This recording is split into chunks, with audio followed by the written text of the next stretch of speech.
Assalamu alaikum wa rahmatullahi ta'ala wa barakatuh. Chers amis, je suis très heureux d'être avec vous aujourd'hui dans ce nouveau tutoriel qui vous est présenté par votre chaîne YouTube Marou Photographia.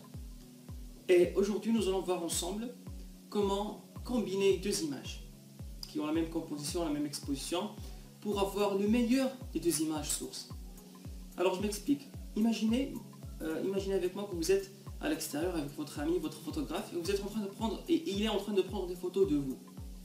Il a fixé les paramètres d'exposition, il a fixé votre emplacement, il a fixé aussi le choix de l'arrière-plan, etc. Tout est fixé. Il ne reste plus qu'à prendre une séquence de photos dans laquelle vous êtes en train de prendre différentes poses comme ça pour avoir différentes photos. Vers la fin, vous avez une séquence de photos, peut-être une vingtaine. Vous les avez téléchargées sur votre PC et vous avez commencé à voir que vous avez aimé deux images.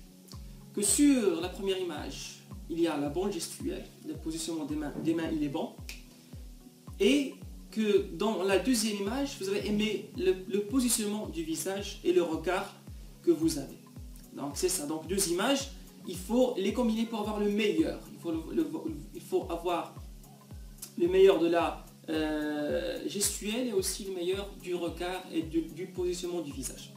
On va essayer de voir ça dans Photoshop, c'est-à-dire comment fusionner ces deux images pour avoir le meilleur de ces deux images sources. J'espère que ce tutoriel va vous plaire. On va passer dans un premier temps sous Bridge, puis sous Photoshop. Merci. Rebonjour les amis, nous sommes maintenant sous Bridge pour essayer de réaliser l'effet de superposition. Alors comme je l'ai dit dans l'intro, cet effet il est utilisé pour prendre les meilleurs éléments, les meilleurs composants de nos deux images et de les fusionner dans une même image. Alors ici, je suis dans Bridge et j'ai ici une comparaison entre mes deux images. Ici c'est la première, ici c'est la deuxième.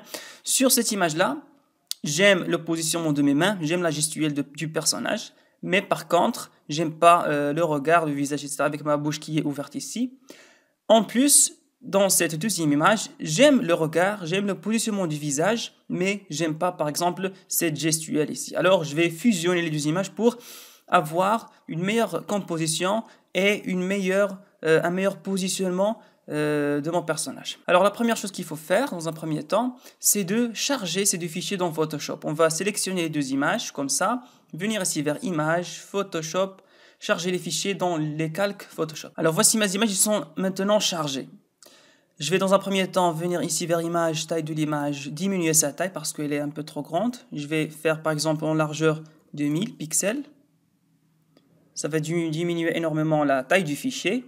Alors mes amis, lorsque mon ami était en train de prendre les photos, l'appareil photo n'était pas sur un trépied. Alors les images, ces deux images-là, ils n'ont pas la même composition qu'on peut constater.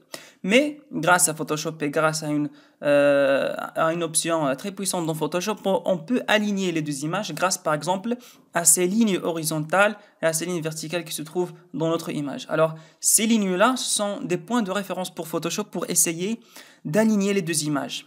Donc on va sélectionner les deux images, venir ici vers Édition, Alignement automatique des images, on va cliquer sur Automatique, puis sur OK. Ça va prendre un peu du temps en fonction de la taille et la résolution de la résolution de vos images. Maintenant qu'on peut constater, Photoshop a essayé d'aligner les images. Et qu'est-ce qu'il a fait? Il a essayé de déplacer la première image et la deuxième image, une en fonction de l'autre, pour essayer d'aligner les grandes lignes horizontales et verticales, les grandes lignes apparentes dans notre image.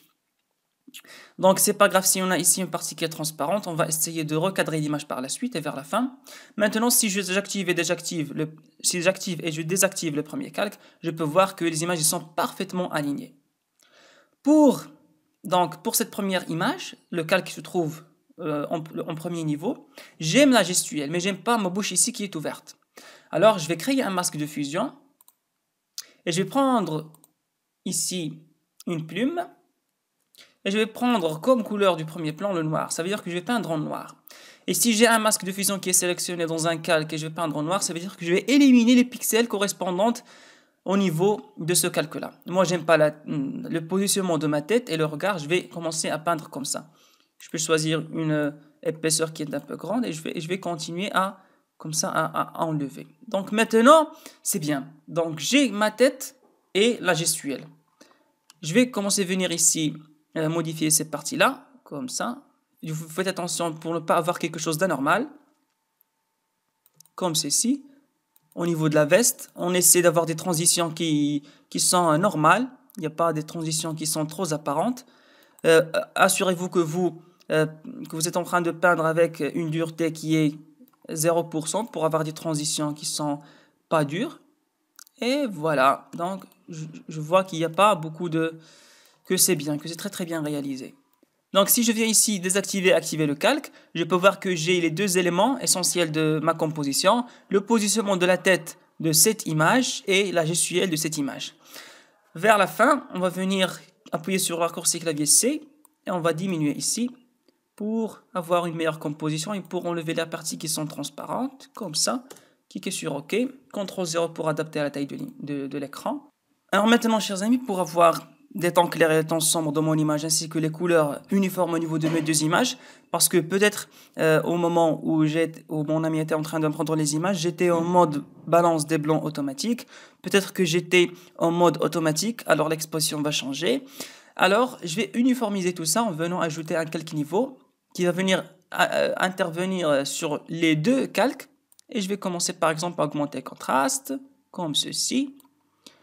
Venir aussi vers la saturation, booster un peu la saturation globale des images, comme ça.